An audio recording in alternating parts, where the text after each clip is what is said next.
Hey everyone, this is Life. Welcome back to my playthrough of Veteranasi Untold. Today we're going to continue exploring the passageways for the Violet Door. Namely, we're going to do the one on the 11th floor. And then, if that turns out not to be so long, we'll start on the 20th floor. So for now, let's just head straight into the Azure Rainforest and make our way to the west end. I'll see you guys over there. Okay, we're about to run into a fight. I might want to run into a fight on the other side of the door before exploring on in, but I'm not too scared what we might run into. I am a little late on going here. The earliest we could have gone here is, you get the Violet Key before Corotron Goal, so I assume the enemies in this area are going to be weaker than those in the 4th stratum, which means I should have done this much earlier, but I forgot about it for a long time, and that's my excuse, and I'm sticking to it. Our first fight in here is the other worm, the Melt Worm, and the Killer Ant. Melt Worm is the same from EOU, I think. We'll see. It should be weak to fire like its brethren. It might just be weak to physical. I remember them being more magically oriented than in the first game, so we'll test that. I'm actually gonna use Cositis to kill off the Ant Blade Heal Vulcan stance, just to be super sure. Okay, that sucked. No sapping for us. Looks like we're going to be okay though. Just set up a diagnosis and be on our way.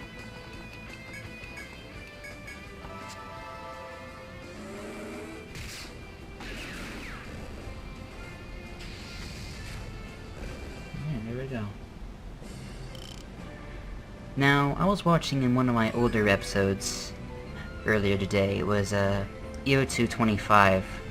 It reminded me that when I know what I'm doing, I am much more proactive in what I say. I'm not this reserved, kind of silent type that I am when I'm doing the game blind, like in the EOU post game. But like during the EOU main game, I was like constantly on top of like everything. And here I am just kind of bumbling around. It's not a type of attitude I'm used to having, and I'm pretty sure my viewers are just as gasted by it as I am, because my attitudes when I'm playing EOU4, EOU2, EOU3, especially EOU3, and EOU1 are all very different because I have different amounts of experience with each game. EOU3 I have the most experience with, and EOU1 being this game I have the least experience with. And I can kind of boil that down, really, because when I think about it, the main reason I quit playing EOU1 is because for 100%, I forgot to heal, doesn't matter. The main reason I stopped playing this one is because you fight with a predetermined party, and that was like it, really. There's no reason. I just stopped because I didn't like the predetermined party that they pit me with. And that seems kind of strange maybe, but that's how I feel. It's how I personally feel. I like playing with the team I want to make, and this is why I have more fun in like most of the Veteranasi games, is because I'm allowed to create my own party, and the story mode does everything you don't want it to. It basically pits you with one party and tells you to play it with it the entire game. And I'm not sure if I've already screwed myself, so I don't know the conditions for 100% completion entirely. So I beat the Queen Bee of Gladsheim on standard difficulty, and I don't know if that stops me from getting 100%, because I know you need to beat the bonus boss, the super boss of this game, at the end of the 6th stratum on expert. So I don't know if me not killing the Queen Bee on expert is making me have to do the entire game all over again anyhow. I know with New Game Plus it'll be easier. I'll be able to keep the maps and such, but it's still like up in the air, and there's just this aura of not enough information that is stopping me from feeling confident doing anything. I was so focused on the spiel that I forgot to heal. So if anyone can lighten this kind of information up, make it kind of clear what I need to be kind of focusing on when I'm going for 100%, it would be very helpful, because I want to get done with story as fast as possible. Story mode is not the mode I like to play. I like playing with my own stuff, doing my own things, and that's very clear when I've watched my previous stuff, is that I really am in tune with what I'm playing with, I'm forced into the Highlander, Protector, Alchemist, Medic, Gunner setup. Forced into it. It's not a setup I like. It's just its own mishmash of stuff. And this is partly to do because the EO1 and EO2 Alchemist I don't deem as really good. Though in EOU, the Alchemist is of course much better than it was in EO1. Triple Dragonfly set. I'll see you guys after this set. I guess one thing I'll make absolutely clear is that even if I just have to refight the Queen Bee later, it shouldn't be that big of a hassle, right? So, the goal should be that we have a guild card, right? And everything, it's to fill everything on this card. So this is our card, right? So there's one for getting to each stratum. Then I assume this is complete the items. So get all the items. Complete all the quests. Kill a bunch of rare breeds. Complete the monsters codex. Complete the item compendium. Oh, this is treasure cache. Yeah, okay. And then labyrinth mapping. Okay. So this shouldn't be too hard, right? Just complete all the maps, do all the things. So far it doesn't seem like it'll be that difficult.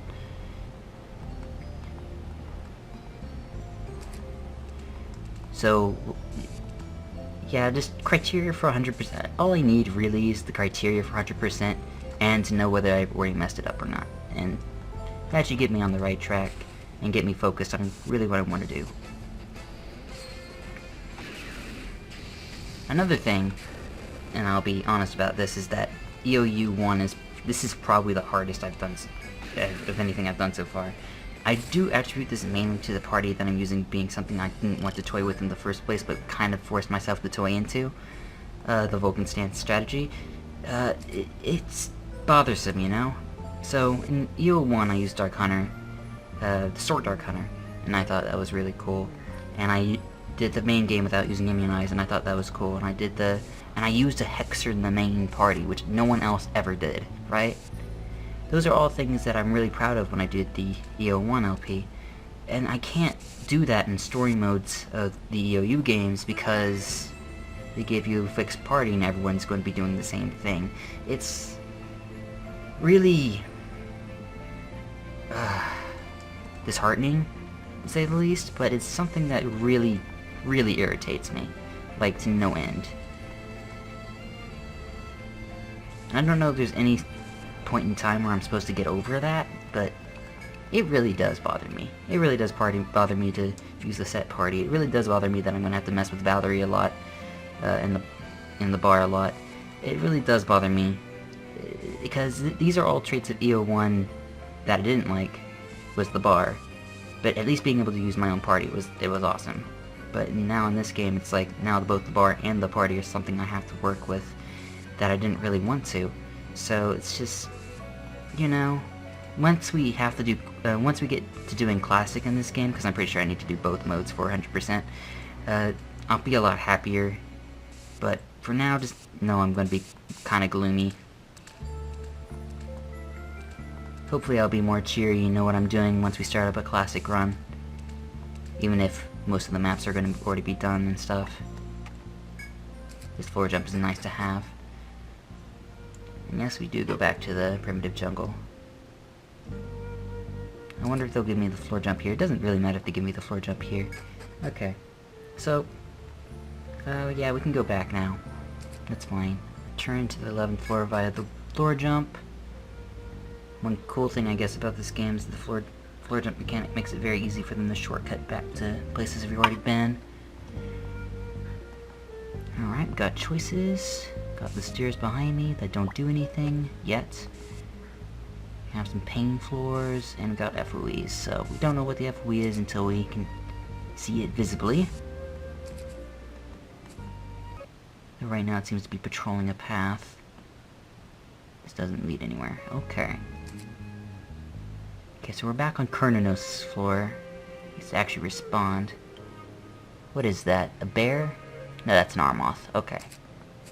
Easy FOE. We're gonna let him charge this way. I forgot to use safe passage because I'm not used to pain floors. Jeez, okay. Noted.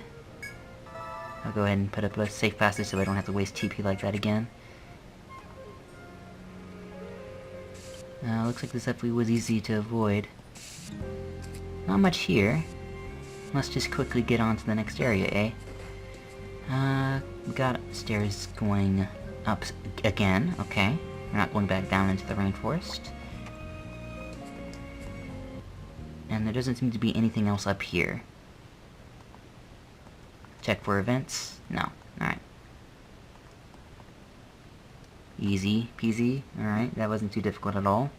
Just a small FOE puzzle. Okay, now we have... Interesting. Yeah, now we have interesting. We're on the 9th floor now. And we're in a room where there's a square of paint tiles with a center that isn't this paint tile, and that's like it. I don't see any FOEs in the room, so we'll just take our time. So it looks something like this, right? There's nothing in the center. Great. This area is very pronounced. It makes me think there's like maybe a post-game boss or something that lies here. Maybe Olrane, if she makes a return. But there doesn't seem to be anything else here. Okay, there's staircase. Never mind. Alright.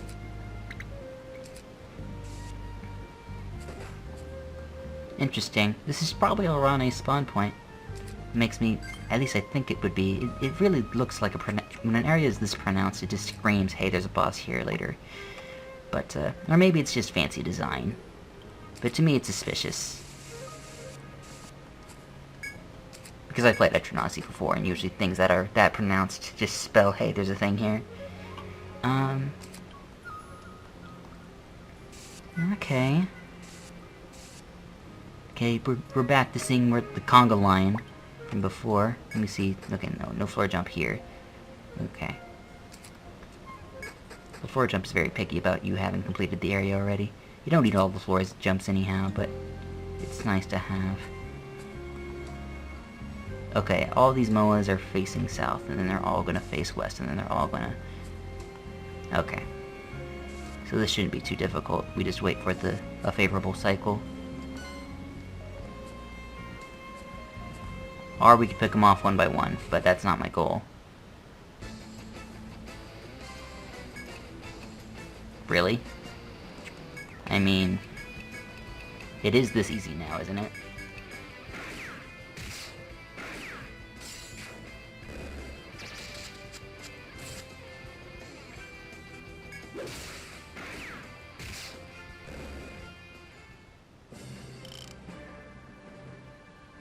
Wait, maybe I have the solution down already.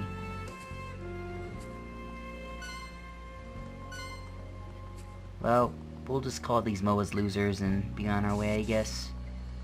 Not very smart, are they? 2 spaces, right? Yeah.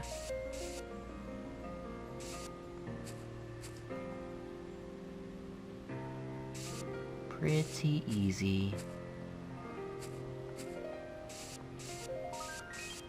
That's all there was to it? Okay, so just another very short faux puzzle that you can actually kind of brute the force the FOEs if you wanted to, but let me get this painted in because it's kind of ugly. There, now it looks much nicer. Back to the Trail of Enduring Pain.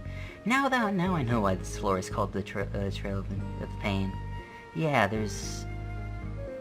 Wow, that's a lot of pain floor. Also, this place is huge. Okay, this just got interesting.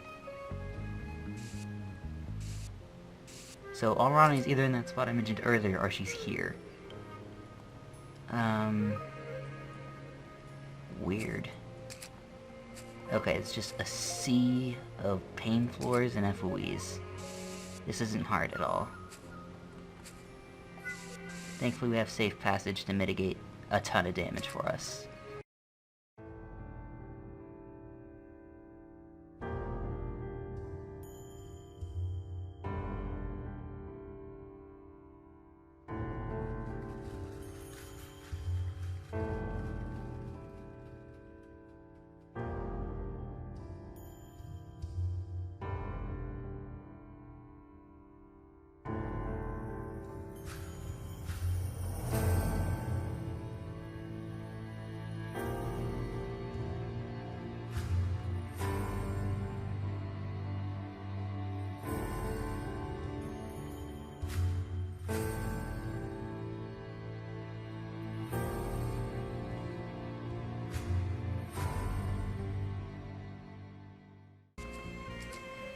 if Mary recalls, this is Alrane's room in EO1.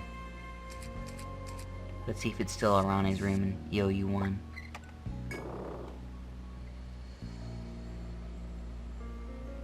Could be, could not be. No, this is definitely Alrane's room. Without question, this is Alrane's room. Sorry if the yes is crooked. No, yeah, this is Alrane's room without a doubt. Okay, scratch what I said earlier about that square being Alrane's room. This is undoubtedly Alrane's room. Okay, so I found Alrane's room. It's the same as EO1. Great. So there's nothing here now, but there will be something here later. Essentially is what I'm saying. If it's like EO1, then this is going to be completely encapsulated. All by itself. And this is still the easiest set in the game.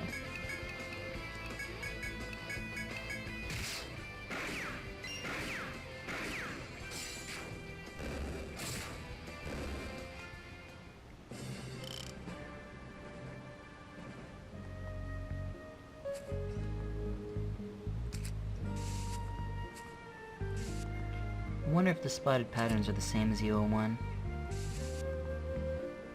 Don't think it's anything similar to EO1 though. It has some similar architecture, but I don't think it's exactly the same.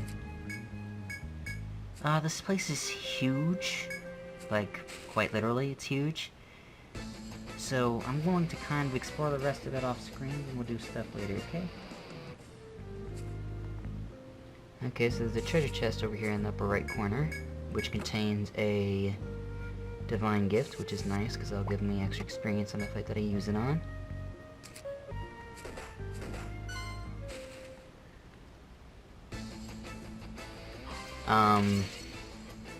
That's not what I expected.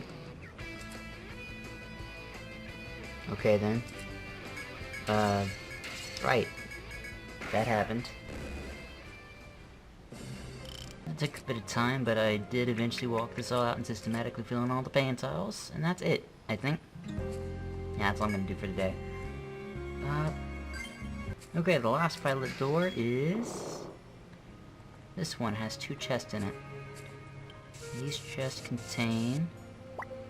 should have done this in the previous episode when I was doing the other ones, but that's okay. These are just a regular Amrita, and a 4-leaf clover. That was pretty bad, but, you know, not the worst. Sigh. That's it.